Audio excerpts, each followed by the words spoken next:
Jadi saya akan menjelaskan mengenai apa itu hukum. Jadi hukum yaitu merupakan aturan atau norma yang dibuat oleh pihak berwenang untuk mengatur tingkah laku manusia dalam masyarakat agar tercipta ketertiban dan keamanan. Hukum bersifat mengikat yang artinya setiap orang wajib mematuhinya. Jika dilanggar akan ada sanksi yang diberikan, baik berupa denda, hukuman penjara, atau bentuk lain sesuai ketentuan. Jadi secara umum, hukum berfungsi untuk yang pertama, menjaga ketertiban dan keadilan dalam masyarakat. Yang kedua, melindungi hak dan kewajiban setiap individu. Yang ketiga, menjadi pedoman dalam bertindak agar tidak merugikan orang lain. Dan keempat, menyelesaikan sengketa melalui cara yang teratur. Kemudian yang kedua, mengenai tujuan penggolongan hukum. Jadi penggolongan hukum dilakukan agar hukum yang sangat luas bisa dipahami, dipelajari, dan diterapkan dengan lebih mudah dan teratur. Tujuan utamanya antara lain yang pertama, memudahkan pemahaman dan studi hukum dengan membagi hukum ke dalam kelompok seperti hukum publik, hukum privat, hukum pidana, hukum perdata, dan lain-lain. Yang kedua, memudahkan penerapan hukum supaya hakim, pengacara, dan masyarakat tahu hukum mana yang berlaku dalam suatu kasus tertentu. Yang ketiga, menunjukkan hubungan antar jenis hukum sehingga bisa dilihat perbedaan fungsi dan ruang lingkupnya. Yang terakhir, membantu pembentukan hukum baru karena penggolongan memperjelas bidang mana yang sudah diatur dan mana yang belum. Pengertian sumber hukum. Sumber hukum adalah asal atau dasar dari mana hukum itu terbentuk dan diakui keberlakuannya. Dengan kata lain, sumber hukum menjadi landasan terbentuknya aturan hukum yang mengikat masyarakat. Dua, penggolongan hukum berdasarkan sumbernya.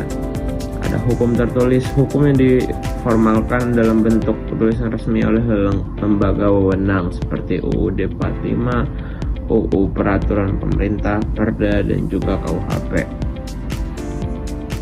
Ada juga hukum tidak tertulis, hukum yang hidup dan berkembang dalam masyarakat, tidak dituangkan secara resmi dalam peraturan. Contohnya ya hukum adat dan juga kebiasaan yang diterima sebagai hukum. Sumber-sumber hukum utama yaitu ada undang-undang atau biasa disebut legislasi, dibuat oleh lembaga legislatif yang bersifat umum. Yang kedua ada kebiasaan atau custom, tindakan yang dilakukan terus-menerus hingga terbiasa sebagai kewajiban hukum. Yang ketiga, jurisprudensi atau putusan hakim yang terdahulu yang dianggap baik untuk pedoman masa depan. Yang keempat ada traktat, perjanjian internasional, kesepakatan antar negara yang diakui sebagai sumber hukum. Yang kelima ada doktrin, pemikiran para sarjana hukum yang berpengaruh terhadap pembentukan hukum. Nah, peran tiap sumber hukum itu ada undang-undang yang menjadi dasar hukum tertinggi setelah undang-undang dasar. Kebiasaan itu mengisi kekosongan hukum yang tertulis.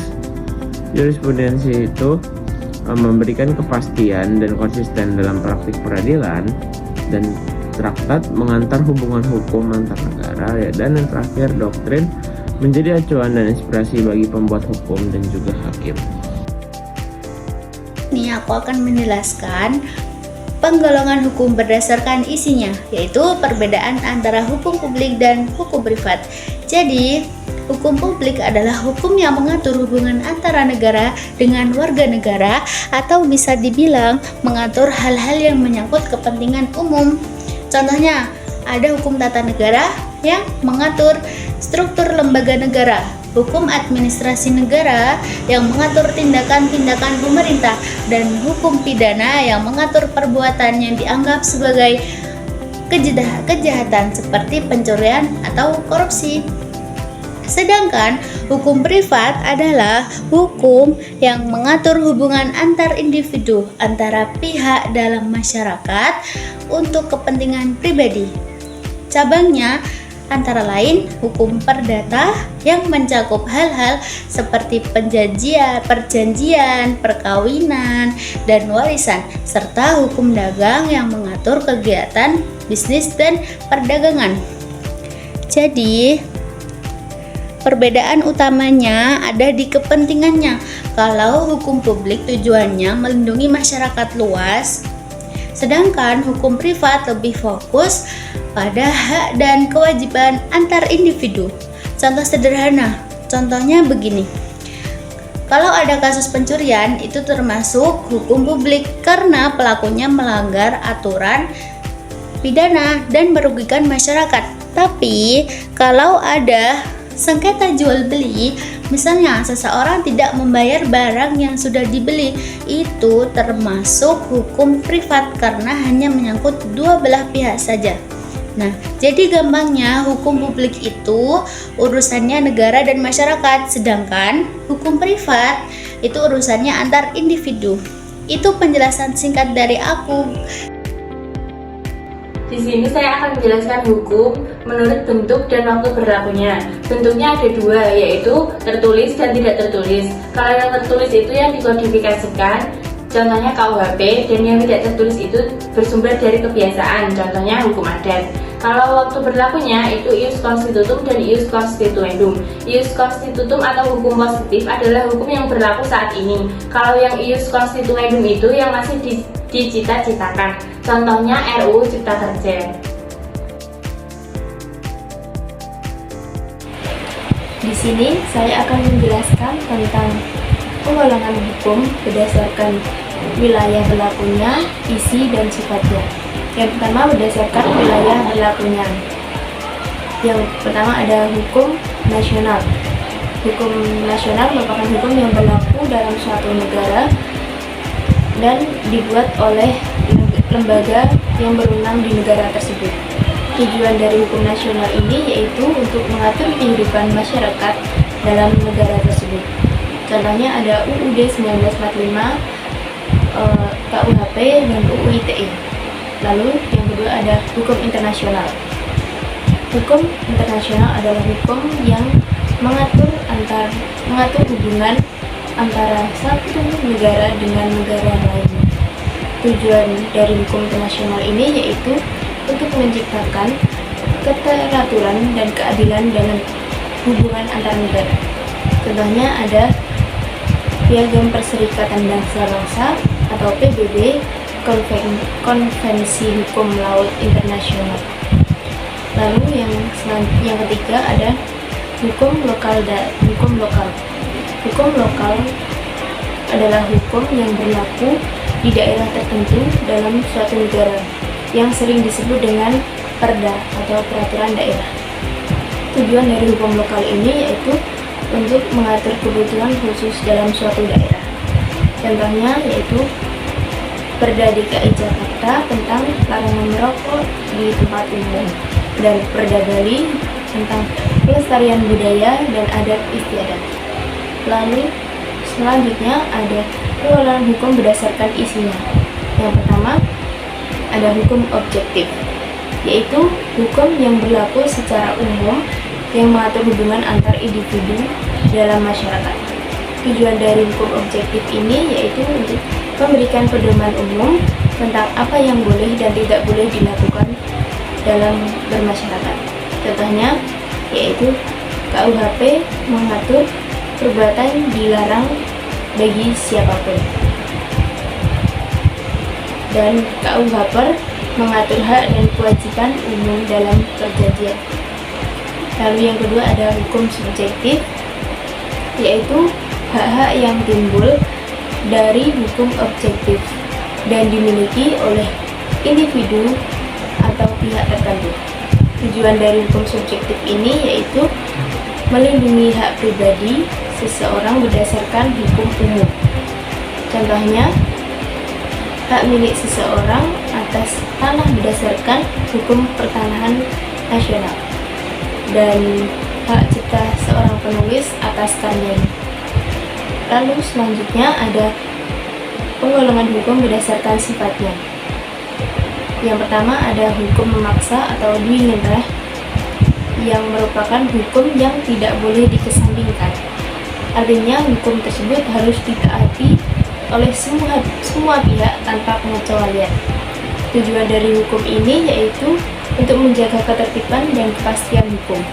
Contohnya pasal 362 KUHP tentang larangan mencuri dan larangan korupsi dalam UU Tipikor.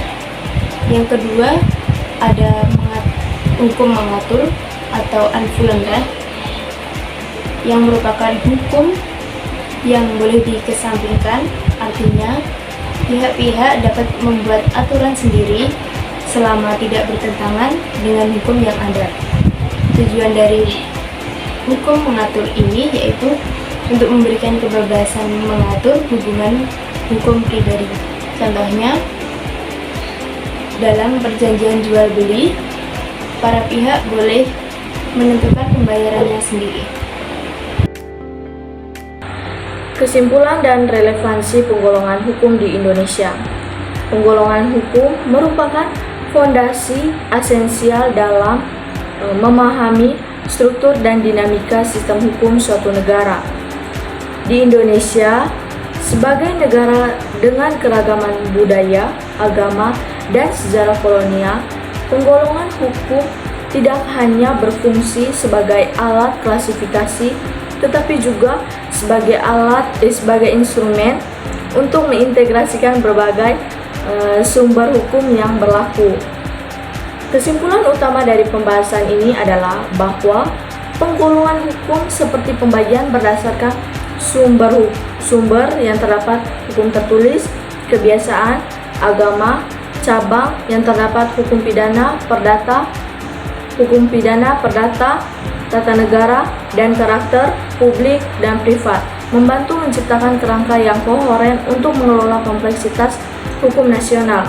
Hal ini memastikan bahwa hukum Indonesia tetap adaptif terhadap perkembangan sosial, ekonomi, dan politik sambil menjaga prinsip-prinsip Pancasila sebagai dasar negara. Mengapa penggolongan hukum penting untuk studi hukum dan praktik hukum? Penggolongan hukum memiliki relevansi mendalam baik dalam ranah akademis maupun aplikatif karena menyediakan pendekatan sistematis untuk menangani kerumitan norma hukum. Berikut adalah alasan utama. Yang pertama, untuk studi hukum. Memudahkan pemahaman dan analisis, mendorong penelitian interdisipliner, meningkatkan kurikulum pendidikan. Yang kedua, untuk praktik hukum. Efisiensi dalam penerapan hukum, adaptasi terhadap kasus kompleks, pengembangan kebijakan hukum. Keterkaitan dengan sistem hukum Indonesia atau civil law, adat, dan Islam. Sistem hukum Indonesia bersifat pluralistik yang mencerminkan warisan sejarah dan keragaman etnis religius. Penggolongan hukum di sini tidak bersifat monolitik di negara common law atau civil law murni, melainkan hibrida yang mengintegrasikan elemen-elemen tersebut. Keterkaitan yang erat. Yang pertama, civil law. Hukum sipil berbasis Eropa. Indonesia mewariskan sistem civil law dari Belanda melalui Burgerlijk Wetboek atau BW dan Wetboek van Strafrecht WS yang menjadi dasar hukum perdata dan pidana nasional. Yang kedua, hukum adat. Hukum adat berasal dari tradisi masyarakat adat seperti Batak, Minangkabau, dan atau Dayak yang digolongkan sebagai hukum tidak tertulis berdasarkan kebiasaan dan nilai komunal. Yang ketiga, hukum Islam. Hukum Islam diterapkan terutama dalam hukum keluarga, yaitu perkawinan, waris, talak melalui kompilasi hukum Islam, dan secara khusus di Aceh via Kanun Jinayat atau hukum pidana Islam. Keterkaitan ketiga elemen ini menjadi penggolongan hukum di Indonesia unik. Civil law sebagai kerangka utama, adat dan Islam sebagai pelengkap pluralistik, Hal ini mendukung prinsip Bhinneka Tunggal Ika, tetapi juga menimbulkan tantangan seperti harmonisasi. Misalnya reformasi KUHP 2022 yang mengakomodasi elemen adat dan Islam. Secara keseluruhan, penggolongan ini memperkuat relevansi hukum Indonesia dalam konteks global, memastikan bahwa studi dan praktik hukum tetap kontekstual dan inklusif. Dengan demikian, penggolongan hukum bukan hanya alat klasifikasi, melainkan pilar utama untuk membangun hukum yang adil dan berkelanjutan di Indonesia. Terima kasih.